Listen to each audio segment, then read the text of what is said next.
안녕하세요. 저는 33세 평범한 여자 전수현입니다. 지금은 새로운 사랑을 만나 행복한 재혼을 앞두고 있지만 불과 몇 년 전만 해도 저는 지옥 같은 결혼 생활 끝에 쫓겨나듯 이혼을 했던 사람이에요. 오늘은 제가 겪었던 그 끔찍했던 시간들과 그 후 찾아온 기적 같은 행복에 대해 이야기해 보려고 합니다. 제 이야기가 누군가에게는 위로가 되고 또 누군가에게는 경각심을 주는 이야기가 되었으면 좋겠어요. 저는 25살에 결혼했습니다. 2017년 봄 만개한 벚꽃 아래에서 순백의 웨딩드레스를 입고 행복하게 웃던 그날을 아직도 기억해요. 그때는 정말 행복했거든요. 제 남편은 대기업에 다니는 성실한 사람이었고 시댁도 서울의 아파트를 여러 채 가지고 있는 괜찮은 집안이었습니다. 무엇보다 남편이 저를 사랑한다고 믿었고 저도 그를 진심으로 사랑했어요. 하지만 결혼 생활은 제 예상과는 완전히 달랐습니다. 특히 전 시어머니는 첫날부터 저를 며느리가 아니라 아들을 빼앗아간 여자처럼 대하셨어요. 신혼여행에서 돌아온 다음 날 시댁에 인사를 갔을 때였습니다. 수연 씨, 아니 수연아. 이제 우리 집 며느리가 됐으니까 반말할게. 우리 집안 규칙부터 알려줘야겠어. 첫째, 명절과 제사는 무조건 큰며느리인 네가 다 준비해야 해. 둘째, 시댁 어른들 생신은 네가 챙겨서 미리미리 준비하고. 셋째, 매주 일요일은 우리 집에 와서 저녁 식사 같이 하는 거야. 알겠지? 그리고 가장 중요한 건 빨리 손주 낳아야 해. 우리 민준이가 장남인데 대를 이어야지. 늦어도 1년 안에는 임신 소식 들려줘야 해. 알았어? 네, 어머님. 최선을 다하겠습니다. 최선을 다한다는 게 무슨 소리야? 그냥 하는 거지. 요즘 애들은 다 그렇게 말만 거창하게 하더라. 하여튼 우리 민준이 잘 챙겨주고 빨리 예쁜 손주 얼굴 보여줘. 아들 낳으면 더 좋고. 저는 그날부터 매주 일요일마다 시댁에 가서 저녁 준비를 했습니다. 장을 보고 요리를 하고 설거지를 하고 청소까지 다 했어요. 남편은 그저 TV를 보거나 아버지와 이야기를 나눴고 전 시어머니는 소파에 앉아서 제가 하는 일을 감시하듯 지켜보셨죠. 결혼 1년이 지났을 때 아이가 생기지 않자 전 시어머니의 태도는 더 노골적으로 변했습니다. 수연아, 너 혹시 몸에 어디 문제 있는 거 아니야? 결혼한 지 벌써 1년이 넘었는데 왜 아직도 임신 소식이 없는 거야? 요즘 젊은 애들이 다이어트니 뭐니 하면서 몸을 망쳐놔서 그런 거 아니야? 또 결혼 전에 다이어트 많이 했다며? 어머님, 저희 아직 신혼이잖아요. 조금만 기다려주시면 좋은 소식 있을 거예요. 신혼은 무슨 신혼이야? 벌써 1년이 넘었는데. 우리 민준이는 건강한 애야. 고등학교 때도 운동 열심히 했고 대학교 때도 술, 담배 안 하고 건강관리 잘했어. 문제는 네가 아닐까 싶은데. 병원 한번 가봐. 산부인과 가서 검사 좀 받아보라고. 그날 이후로 전 시어머니는 매번 만날 때마다 제게 병원에 가라는 말씀을 하셨어요. 저도 걱정이 되어서 산부인과에 갔습니다. 여러 가지 검사를 받았는데 의사 선생님께서는 제 몸에는 아무 문제가 없다고 하셨어요. 오히려 매우 건강한 상태라고 말씀하셨죠. 그 결과를 전 시어머니께 말씀드렸을 때의 반응이 지금도 생생합니다. 의사가 그렇게 말했다고? 그럼 뭐가 문제야? 네 몸에 문제가 없다면 왜 임신이 안 되는 건데? 혹시 네가 피 많은 거 아니야? 아직 애 낳기 싫어서 몰래 피임약 먹는 거 아니고? 어머님, 제가 왜 그런 짓을 하겠어요. 저도 빨리 아이를 갖고 싶어요. 정말이에요. 그럼 우리 민준이도 검사를 받아봐야겠네. 어차피 네가 문제 없다고 하니까. 민준아, 너도 병원 가서 검사 좀 받아봐. 정확히 알아야 대책을 세우지. 그런데 남편은 병원 가는 것을 극구 거부했습니다. 엄마, 저는 괜찮아요. 제가 무슨 문제가 있겠어요. 그냥 시간이 좀 더 필요한 거겠죠. 수연아, 우리 좀 더 노력해보자, 어? 당신도 검사 한번 받아봐. 그래야 확실히 알 수 있잖아. 나만 검사 받고 당신은 안 받으면 그게 말이 돼?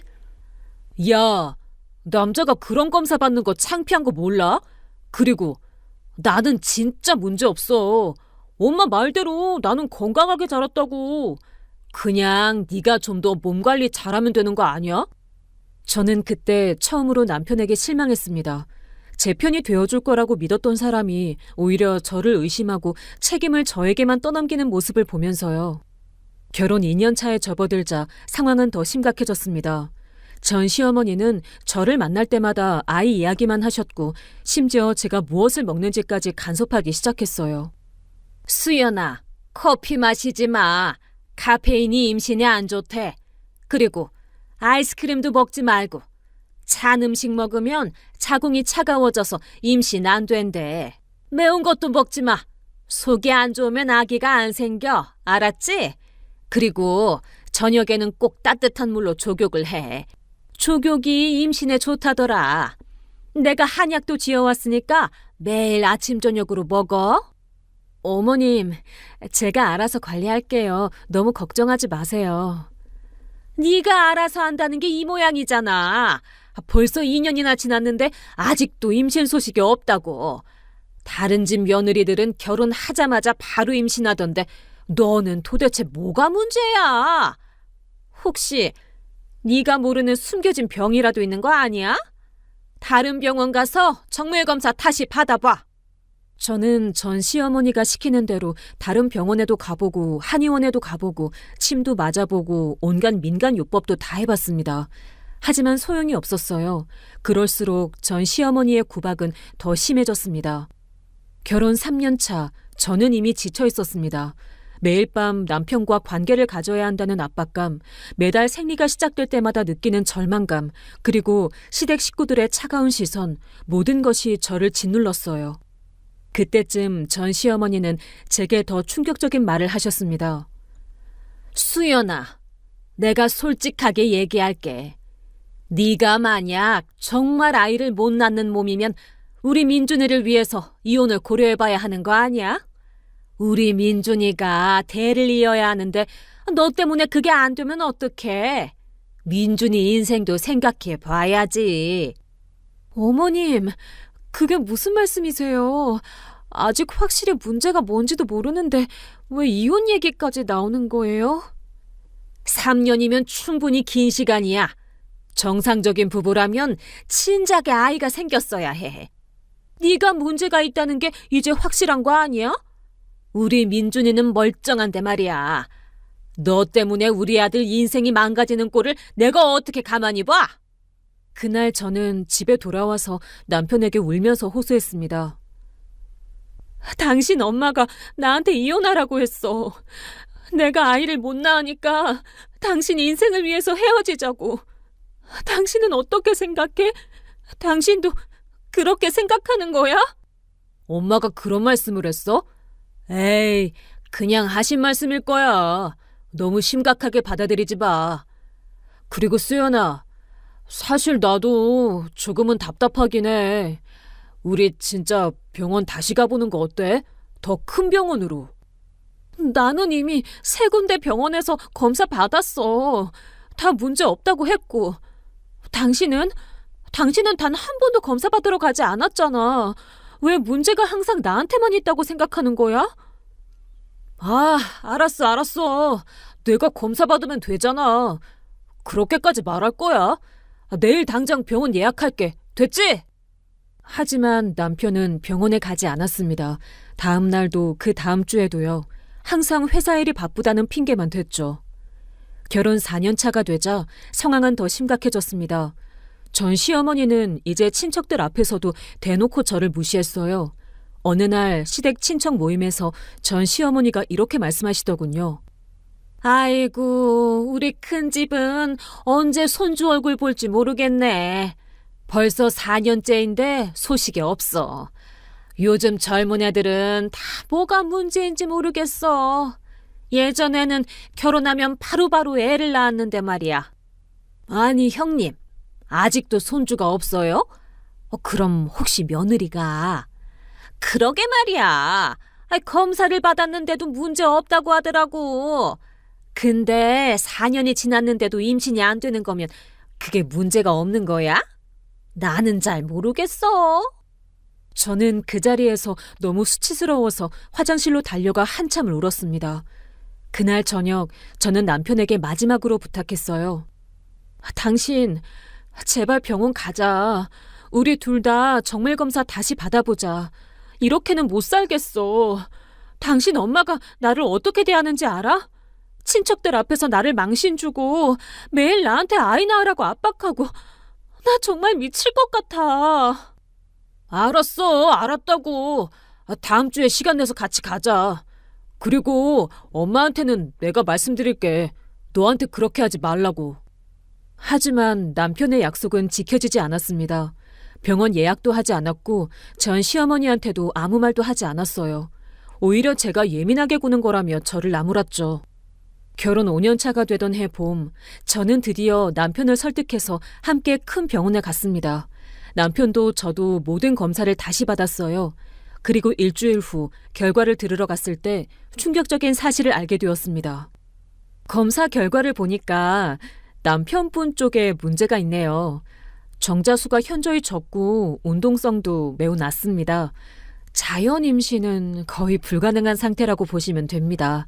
시술을 고려해 보셔야 할 것 같아요. 저는 그 말을 듣고 멍해졌습니다. 5년 동안 제가 받았던 모든 구박, 모든 비난, 모든 수치심이 한꺼번에 떠올랐어요. 문제는 제가 아니었던 겁니다. 남편이었어요. 당신 들었어? 의사 선생님 말씀 들었지? 문제는 나한테 있는 게 아니었어. 당신이었어. 미안해. 나도 몰랐어. 진짜 몰랐다고. 몰랐다고? 5년 동안 나는 당신 엄마한테 얼마나 구박을 받았는데 나는 매일 눈물을 흘리면서 살았어. 그런데 문제는 당신이었다고? 당신이 진짜 검사만 받았어도 내가 이런 고생을 하지 않았을 텐데. 하지만 더 충격적인 것은 그 다음이었습니다. 집에 돌아와서 남편에게 전 시어머니께 사실을 말하자고 했을 때 남편이 거부한 겁니다. 엄마한테는 말하지 말자. 엄마가 알면 충격받으실 거야. 뭐? 지금 무슨 소리 하는 거야? 당신 엄마가 나한테 5년 동안 얼마나 심하게 했는데 사실을 말하지 말자고? 나는 억울하지도 않아? 알아. 미안해. 근데 엄마는 아들밖에 없잖아. 내가 문제라는 걸 알면 너무 상심하실 거야. 그냥 우리끼리만 알고 있자. 시술 받으면 되잖아. 저는 그날 남편에 대한 모든 감정이 식어버렸습니다. 이 사람은 끝까지 자기 엄마 편이었던 거예요. 제가 받은 상처, 제 고통은 전혀 중요하지 않았던 겁니다. 그로부터 한 달 후, 전 시어머니가 또다시 저를 불러서 말씀하셨습니다. 수연아, 엄마가 결심했어. 너희 둘은 이혼하는 게 맞는 것 같아. 5년이나 지났는데 아이가 없다는 건 분명히 문제가 있는 거야. 우리 민준이는 재혼해서 아이를 낳아야 해. 미안하지만 이혼 서류 준비해줘. 위자료는 네가 원하는 만큼 줄게. 어머님, 사실은 저는 그때 진실을 말하려고 했습니다. 아들한테 있다고, 의사가 그렇게 진단했다고 말하려고 했어요. 하지만 옆에 있던 남편이 제 손을 꽉 잡으면서 고개를 저었습니다. 눈빛으로 제발 말하지 말라고 애원하는 것 같았어요. 저는 그 순간 모든 걸 포기했습니다. 이 가족과는 더 이상 함께할 수 없다고 생각했어요. 알겠습니다, 어머님. 이혼하겠습니다. 그렇게 저는 2022년 여름 30살의 나이에 아무것도 없이 쫓겨나듯 이혼을 했습니다. 5년간의 결혼 생활이 그렇게 끝났어요. 위자료라고 받은 돈으로 작은 원룸을 얻고 카페 아르바이트를 시작했습니다. 이혼 후 몇 달 동안은 정말 힘들었습니다. 밤마다 울었고 제 자신이 너무 초라하게 느껴졌어요. 하지만 동시에 해방감도 느꼈습니다. 더 이상 전 시어머니의 구박을 듣지 않아도 되고 매달 생리를 할 때마다 죄책감을 느끼지 않아도 되니까요. 그렇게 3년의 시간이 흘렀습니다. 그리고 제 인생에 새로운 사람이 나타났어요. 그 사람이 바로 지금 제가 재혼하려는 태호 씨입니다. 하지만 그 이야기를 하기 전에 이혼 후 저에게 일어났던 일들을 먼저 말씀드려야 할 것 같습니다. 그렇게 이혼 후 3년이라는 시간이 흘렀습니다. 그 시간 동안 저는 작은 카페에서 바리스타로 일하면서 조금씩 제 자신을 회복해 나갔어요. 처음에는 손님들과 눈도 제대로 마주치지 못했던 제가 이제는 환하게 웃으며 인사를 건넬 수 있게 되었습니다. 제가 일하던 카페는 조용한 주택가에 있는 작은 가게였어요. 단골 손님들이 많았고 사장님도 좋은 분이었죠. 그렇게 평범하지만 평온한 일상을 보내던 어느 날 카페 건물주인 태호 씨를 처음 만났습니다. 2024년 봄이었어요. 그날은 비가 부슬부슬 내리는 월요일 오후였습니다. 카페에 손님이 별로 없어서 저는 창가를 닫고 있었는데 문이 열리면서 한 남자가 들어왔어요. 정장 차림에 우산을 든 그 남자는 키가 크고 인상이 부드러워 보였습니다. 어서 오세요. 몇 분이세요? 한 명이요. 아메리카노 한 잔 부탁합니다. 그리고 여기 건물주인데 사장님 계신가요? 아, 건물주님이세요? 사장님은 지금 잠깐 외출하셨는데 곧 오실 거예요. 먼저 커피 가져다 드릴게요. 잠시만 기다려주세요. 저는 커피를 만들어 그분께 가져다 드렸어요. 그분은 공손하게 고맙다는 인사를 하시더니 창가 자리에 앉아서 노트북을 켰습니다.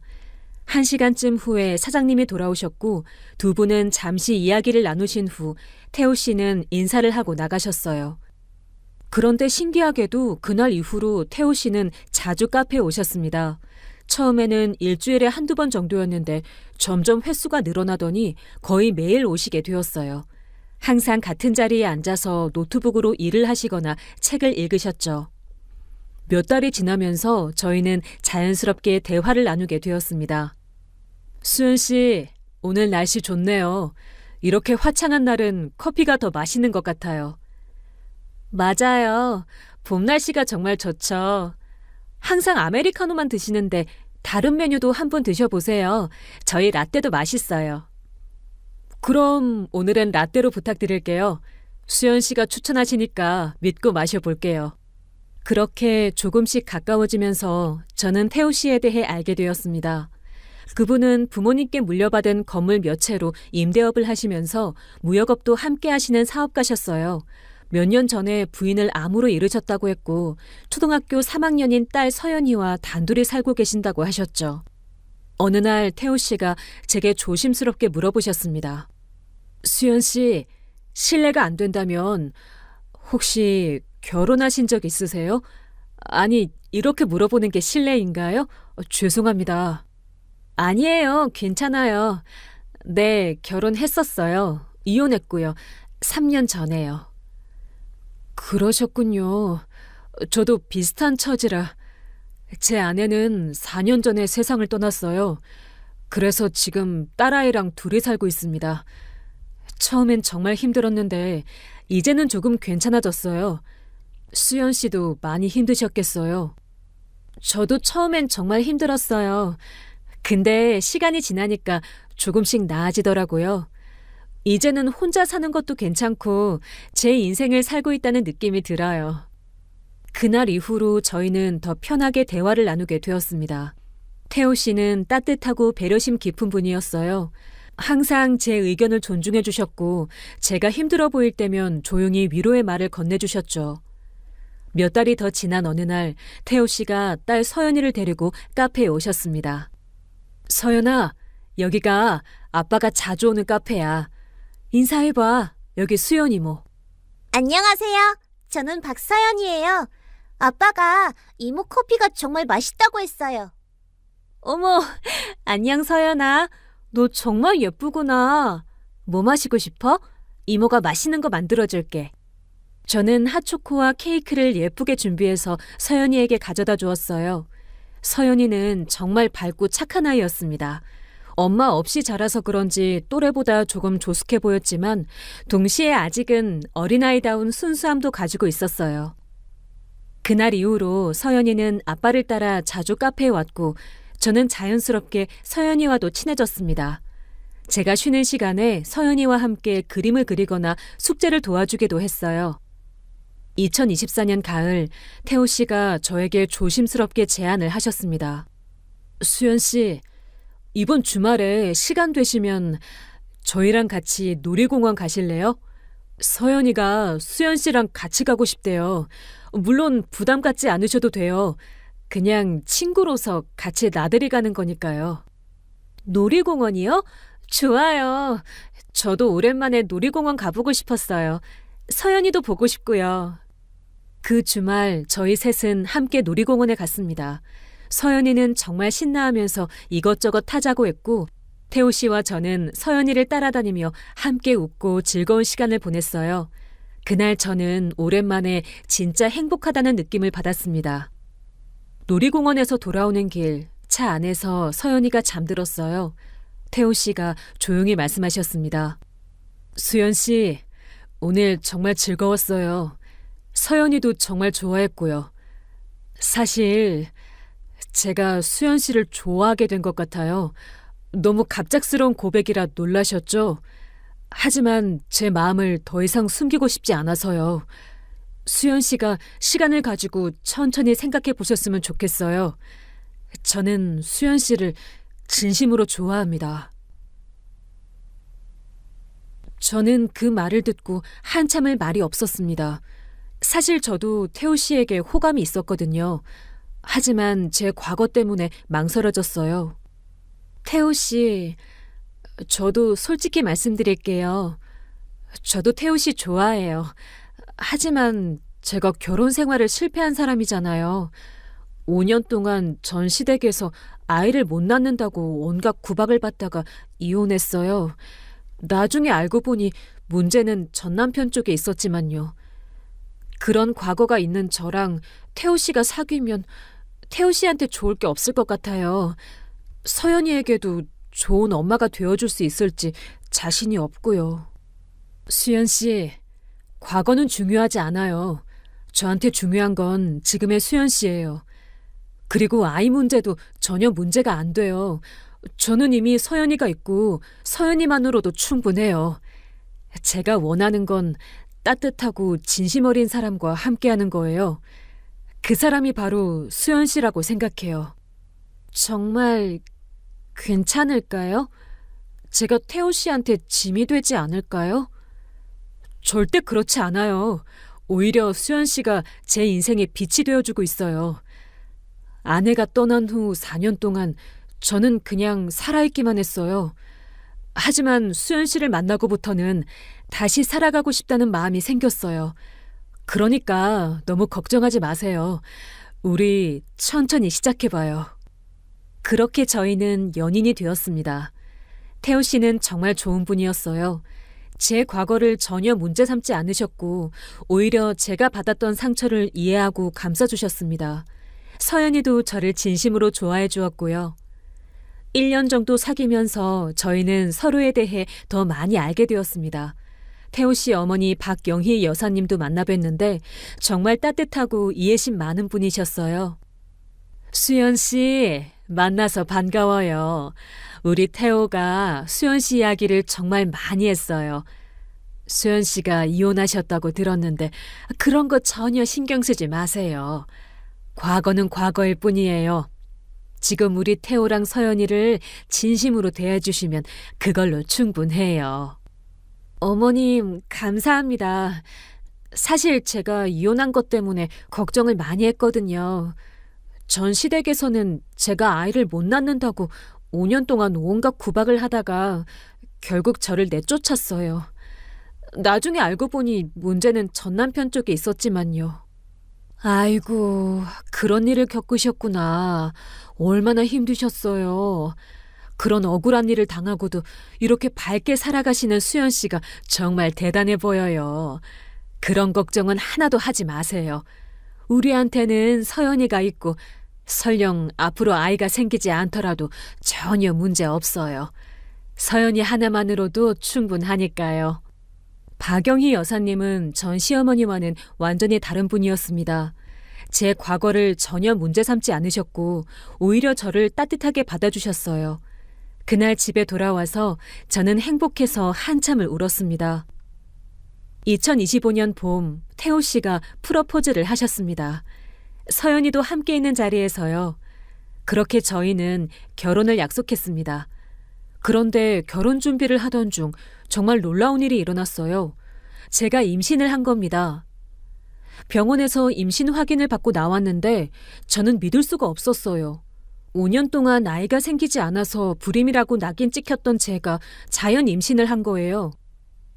태호 씨, 저 임신했어요. 지금 15주래요. 정말요? 수연 씨, 이게 정말이에요? 천만 다행이에요. 아니, 이게 천만 다행이라는 말이 맞나요? 축하해요, 수연 씨. 정말 축하해요. 저도 믿기지가 않아요. 제가 정말 엄마가 될 수 있는 거예요. 문제는 제가 아니었던 거예요, 정말로. 당연히 수연 씨 문제가 아니었죠. 제가 처음부터 그렇게 말씀드렸잖아요. 수연 씨는 아무 문제 없는 건강한 분이라고. 이제 믿으시겠어요? 저는 태우 씨 품에 안겨서 한참을 울었습니다. 기쁨의 눈물이었어요. 드디어 제가 결백하다는 게 증명된 거니까요. 서연이도 동생이 생긴다는 소식에 정말 좋아했어요. 그리고 어머님도 정말 기뻐하셨어요. 모든 게 완벽했습니다. 사랑하는 사람과 결혼하고 아이까지 생기고 따뜻한 가족들도 생겼어요. 드디어 제 인생에 행복이 찾아온 것 같았습니다. 하지만 그때 예상치 못한 일이 벌어졌습니다. 결혼 준비를 하던 중 전 남편에게서 연락이 온 거예요. 수연아, 나야. 오랜만이지? 네가 재혼한다는 소식 들었어. 축하한다. 그런데 혹시 시간 되면 나 좀 만나줄 수 있을까? 할 얘기가 있어서. 저는 고민 끝에 태호 씨와 상의한 후 전 남편을 만나기로 했습니다. 카페에서 만났는데 전 남편은 많이 수척해 보였어요. 수연아, 미안해. 정말 미안해. 나 재혼했었어, 작년에. 그런데 그 사람이랑도 아이가 안 생기는 거야. 그래서 다시 병원에 가서 검사를 받았는데 역시 문제는 나한테 있더라. 의사가 그러는데 자연 임신은 거의 불가능하대. 너한테 사과하고 싶어. 사과요? 지금? 3년이 지난 지금 와서요?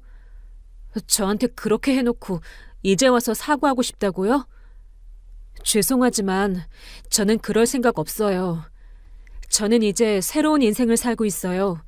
과거는 과거로 남겨두고 싶어요. 앞으로 다시는 연락하지 마세요. 2025년 5월, 드디어 저희 결혼식 날이 밝았습니다. 날씨도 정말 화창하고 좋았어요. 작지만 따뜻한 분위기의 웨딩홀에서 가까운 지인들만 모시고 결혼식을 올리기로 했거든요. 저는 아침 일찍 일어나서 웨딩드레스를 입었습니다. 거울을 보니까 첫 결혼 때와는 완전히 다른 제 모습이 보였어요. 그때는 불안하고 떨렸는데 지금은 진심으로 행복했거든요. 서연이가 제 방으로 들어와서 말했습니다. 엄마, 진짜 너무 예뻐요. 우리 엄마가 세상에서 제일 예쁜 것 같아요.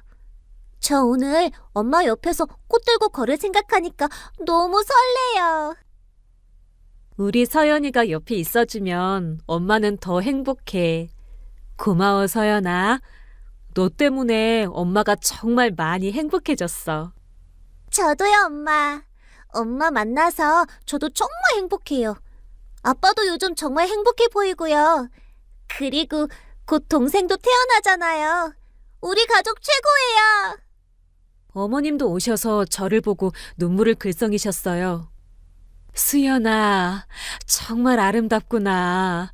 우리 며느리가 이렇게 예쁜데 우리 태호가 복받은 거야. 오늘 정말 행복한 하루가 될 거야.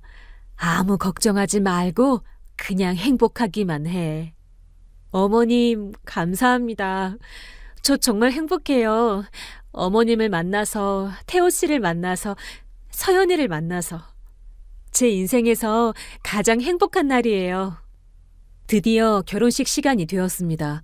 웨딩 마치가 울려 퍼지고 저는 서연이와 함께 버진로드를 걸었어요.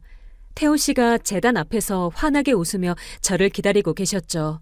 하객들 모두 축복의 박수를 보내주셨습니다. 저는 천천히 걸으면서 생각했어요.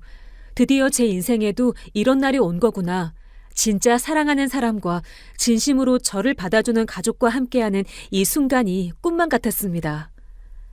제가 제단 앞에 거의 다 도착했을 때 갑자기 웨딩홀 뒤쪽에서 큰 소리가 들렸습니다.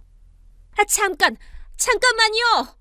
이 결혼식 멈춰주세요! 전 시어머니가 전 남편과 함께 웨딩홀 안으로 들어오고 있었습니다. 하객들이 모두 놀란 표정으로 웅성거렸어요. 수연아, 아니 여러분, 이 여자랑 결혼하시면 안 됩니다. 이 여자는 아이를 못 낳아요. 저희 아들이랑 5년 동안 살면서 애 하나 못 낳았다고요. 그런 여자랑 결혼하시면 평생 후회하실 겁니다. 웨딩홀이 순식간에 술렁거렸습니다. 저는 너무 당황스러워서 말이 나오지 않았어요. 태우 씨가 빠르게 제 손을 꼭 잡아주셨습니다. 어떤 분이신지 모르겠지만 지금 결혼식을 방해하고 계십니다. 당장 나가주시기 바랍니다. 나가라고요? 저 여자는 불임이에요. 5년 동안 단 한 번도 임신을 못했어요. 그때 박영희 어머님이 침착하고 여유 있는 표정으로 앞으로 나서셨습니다. 실례지만 부인께서는 신부의 전 시어머니시군요. 그런데 말씀하신 내용이 사실과 다른 것 같은데요? 혹시 따님 아드님이 재혼하셔서 아이를 가지셨나요? 제가 알기로는 아드님께서 재혼하셨는데도 아이가 생기지 않아서 뒤늦게 검사를 받아보니 불임이 아드님 쪽 문제였다고 들었습니다. 제 정보가 맞나요? 전 시어머니는 순간 말문이 막혔습니다. 하객들이 다시 크게 술렁거렸어요. 부인께서는 우리 며느리가 아이를 못 낳는다고 쫓아내셨죠? 5년 동안 온갖 구박을 하시면서요. 그런데 알고 보니 문제는 부인 아드님 쪽에 있었던 거예요. 그리고 한 가지 더 알려드릴게요. 우리 며느리는 지금 임신 15주입니다. 곧 우리 집에 아기가 태어날 예정이에요. 그런데도 우리 며느리가 불임이라고 하시겠어요? 웨딩홀이 완전히 조용해졌습니다. 전 시어머니는 그 자리에서 얼굴이 하얗게 질렸어요. 네, 사실이에요. 어머님, 문제는 제가 아니었어요. 처음부터 끝까지요. 제가 5년 동안 받았던 모든 구박, 모든 모욕은 전부 억울한 거였어요. 그런데 어머님은 단 한 번도 저한테 제대로 사과하지 않으셨죠? 오히려 지금 이렇게 제 결혼식을 망치려고 오셨고요. 수연아, 나는 정말 몰랐어. 몰랐다는 게 변명이 되나요? 저는 어머님께 계속 남편도 검사를 받아보자고 했어요. 하지만 어머님과 남편은 저만 계속 의심했죠. 이제 와서 몰랐다고 하시면 그게 용서가 되나요?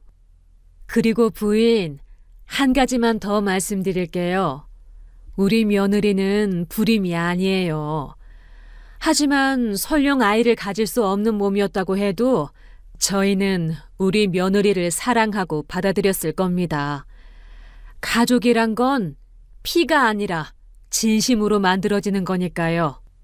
전 시어머니는 그 자리에서 무릎을 꿇고 울기 시작했습니다. 어머님, 이제 그만 가주세요.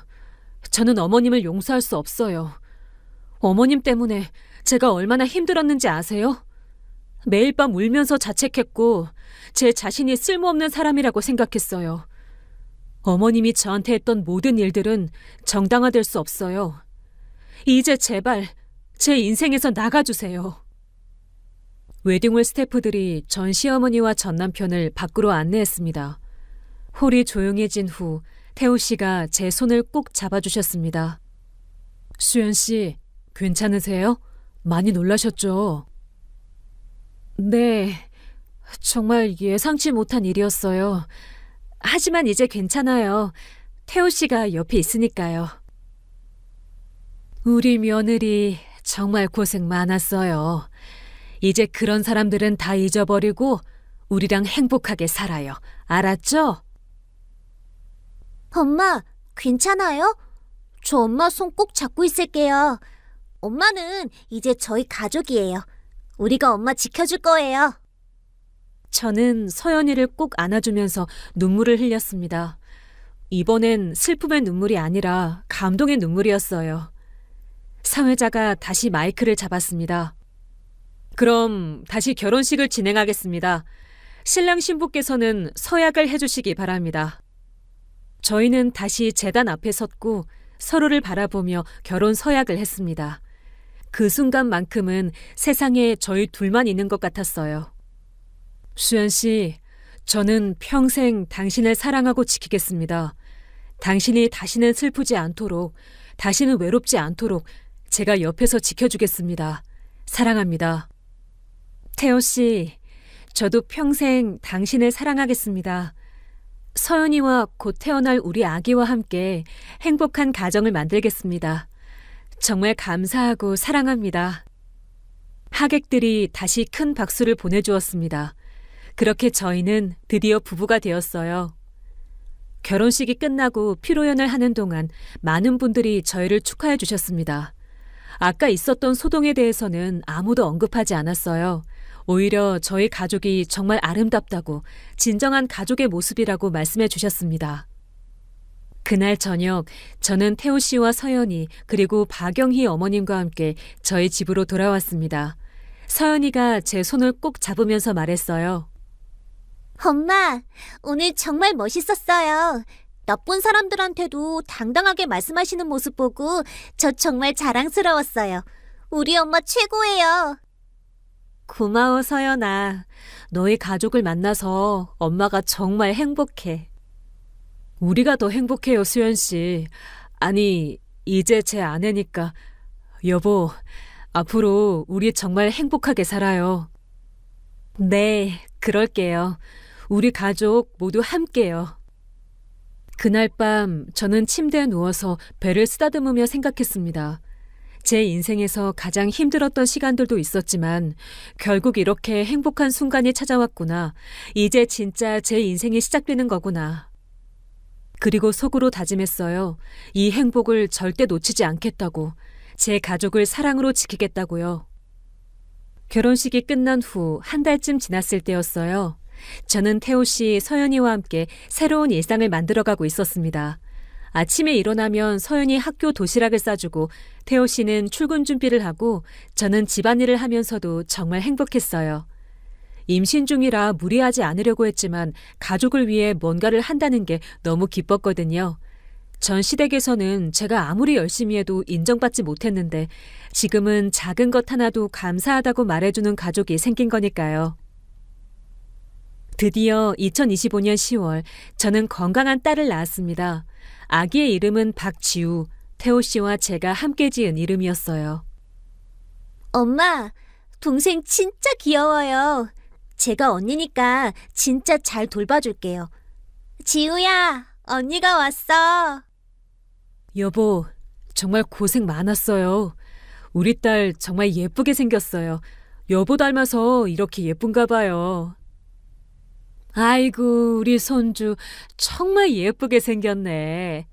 수연아, 정말 잘했어. 우리 집에 복덩이가 온 거야. 저는 아기를 안고 있으면서도 눈물이 났습니다. 제가 정말 엄마가 된 거예요. 전 시댁에서는 절대 가질 수 없었던 이 행복을 지금 이렇게 누리고 있는 거죠. 지우가 돌이 되던 날, 저희는 작은 돌잔치를 열었습니다. 가까운 지인들만 모여서 조촐하게 했는데 정말 행복한 시간이었어요. 지우야, 오늘 네 돌잔치야. 언니가 맨날 얘기해줬지? 너 진짜 귀엽게 생겨서 언니가 너무 자랑스러워. 그리고 엄마, 저 오늘 엄마한테 할 말이 있어요. 어? 무슨 말인데? 엄마, 저 처음에 엄마 만났을 때 진짜 좋았어요. 그런데 엄마가 우리 집에 오고 지우가 태어나고 나서 우리 집이 진짜 완전한 가족이 된 것 같아요. 엄마 만나서 정말 행복해요. 사랑해요, 엄마. 저는 서연이를 꼭 안아주면서 울었습니다. 이 아이가 처음 저를 만났을 때는 겨우 8살이었는데 이제는 11살이 되어 이렇게 속마음을 표현하는 아이로 자랐어요. 엄마도 너희들 만나서 정말 행복해. 서연아, 지우야, 그리고 여보, 우리 가족 모두 사랑해요. 우리 가족 정말 보기 좋네. 수연아, 너 정말 우리 집에 와줘서 고마워. 태호도 행복해 보이고 서연이도 밝아졌고 지우까지 생겨서 우리 집이 완전해진 것 같아. 그날 밤 아이들을 재우고 태호 씨와 둘이 앉아있을 때 태호 씨가 말했어요. 여보, 행복해요? 당연하죠. 정말 행복해요. 예전에는 상상도 못했던 행복이에요. 당신과 서연이, 지우, 그리고 어머님까지 모두가 저를 있는 그대로 사랑해주고 받아주니까요. 저도 여보 만나서 정말 행복해요. 아내를 잃고 나서 혼자 서연이 키우면서 정말 힘들었거든요. 그런데 여보가 우리 삶에 들어오면서 모든 게 밝아졌어요.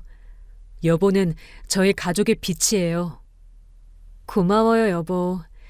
그리고 저도 고백할게요. 처음에는 제가 이혼했던 과거 때문에 자신감이 없었어요. 제가 과연 좋은 아내가 될 수 있을까, 좋은 엄마가 될 수 있을까 걱정했거든요. 근데 당신과 가족들이 저를 믿어주고 사랑해주셔서 여기까지 올 수 있었어요. 여보는 이미 최고의 아내이고 최고의 엄마예요. 서연이가 얼마나 여보를 좋아하는데요. 그리고 우리 지우도 엄마 목소리만 들으면 바로 웃잖아요. 저는 태호 씨 어깨에 기대면서 생각했습니다. 제 인생에서 가장 힘들었던 시기가 있었지만 그 시간들이 있었기에 지금의 행복이 더 소중하게 느껴지는 것 같아요. 전 시댁에서 5년 동안 받았던 상처는 아직도 완전히 치유되지 않았습니다. 가끔 그때 생각이 나면 가슴이 아프기도 해요. 하지만 이제는 그 상처가 제 전부가 아니에요. 저에게는 사랑하는 가족이 있고 저를 있는 그대로 받아주는 사람들이 있으니까요. 몇 년이 더 지나 지우가 유치원에 다니게 되었을 때였어요. 어느 날 지우가 유치원에서 그림을 그려왔는데 우리 가족 그림이었어요. 엄마, 이거 우리 가족이야. 여기는 아빠, 여기는 엄마, 여기는 언니, 여기는 나. 그리고 여기는 할머니. 우와, 우리 지우 그림 정말 잘 그렸네. 우리 가족 모두 행복해 보인다. 앙, 우리 가족 제일 행복해. 선생님이 가족 그림 그리래서 그렸는데 친구들이 다 예쁘다고 했어. 저는 그 그림을 보면서 또 눈물이 났습니다. 이 아이는 태어날 때부터 사랑받으며 자라고 있어요. 제가 전 시댁에서 겪었던 것처럼 아이를 낳지 못한다고 구박받는 엄마를 보지 않아도 되고 부모가 싸우는 걸 보지 않아도 돼요. 그저 사랑만 받으며 행복하게 자라고 있죠. 그리고 서연이도 이제 중학생이 되었어요. 사춘기가 와서 가끔 삐딱할 때도 있지만 여전히 저를 엄마라고 부르며 따라줍니다. 어느 날 서연이가 학교에서 돌아와서 이렇게 말했어요. 엄마, 오늘 학교에서 선생님이 물어봤어요. 가장 존경하는 사람이 누구냐고. 나는 우리 엄마라고 했어. 정말? 왜? 엄마는 힘든 일을 겪었는데도 포기하지 않고 다시 일어났잖아요. 그리고 우리한테 항상 따뜻하게 대해주고 진짜 엄마처럼 사랑해주잖아요. 나는 엄마가 정말 대단한 사람이라고 생각해요. 나도 나중에 엄마처럼 강하고 따뜻한 사람이 되고 싶어요. 저는 서연이를 꼭 안아주었습니다. 이 아이가 저를 이렇게 생각해주다니 정말 감사하고 행복했어요. 지금 제 나이는 37세입니다. 재혼한 지 4년이 되어가고 지우는 이제 4살이 되었어요. 태호 씨와는 여전히 사랑하며 잘 살고 있고 어머님도 건강하게 저희와 함께 계십니다. 가끔 길을 걷다가 임산부를 보면 생각해요. 저도 한때는 아이를 갖지 못해서 버림받았었는데 지금은 이렇게 행복한 엄마가 되었구나. 인생은 정말 알 수 없구나. 그리고 제가 겪었던 일들을 통해 깨달은 게 있어요. 가족이란 건 피로만 맺어지는 게 아니라는 거예요. 진심으로 서로를 아끼고 사랑할 때 진짜 가족이 되는 거죠. 전 시댁에서는 저와 피 한 방울 섞이지 않았지만 저를 며느리라고 했어요. 하지만 저를 가족으로 대하지 않았죠. 반면에 지금 제 가족은 서연이가 제 친딸은 아니지만 진짜 엄마와 딸처럼 지내고 있어요. 박영희 어머님도 저를 친딸처럼 아껴주시고요. 여러분, 혹시 지금 힘든 시간을 보내고 계신가요? 가족에게 상처받아 힘드신가요? 저는 이렇게 말씀드리고 싶어요. 포기하지 마세요. 제가 그랬던 것처럼 여러분도 분명히 행복을 찾을 수 있을 거예요. 그리고 한 가지 더. 믿는 도끼에 발등 찍힌다는 속담이 있죠. 가까운 사람이라고 해서 무조건 믿어서는 안 돼요. 하지만 동시에 진짜 내 편인 사람들도 분명히 존재한다는 걸 기억하세요. 저처럼 말이에요. 저는 이제 과거를 떠나보냈습니다. 전 시어머니를 용서했다고는 말할 수 없지만 더 이상 그분 때문에 제 현재가 흔들리지 않아요. 제 앞에는 사랑하는 가족이 있고 함께 만들어갈 행복한 미래가 있으니까요. 오늘도 저는 아침에 일어나서 가족들을 위해 아침을 준비하고 서연이를 학교에 보내고 지우와 함께 놀아주고 태우 씨가 퇴근하면 함께 저녁을 먹습니다. 이런 평범한 일상이 제게는 가장 큰 행복이에요. 여러분도 꼭 행복하시길 바랍니다. 그리고 기억하세요. 진짜 가족은 피가 아니라 사랑으로 만들어진다는 것을요. 제 이야기를 끝까지 들어주셔서 감사합니다.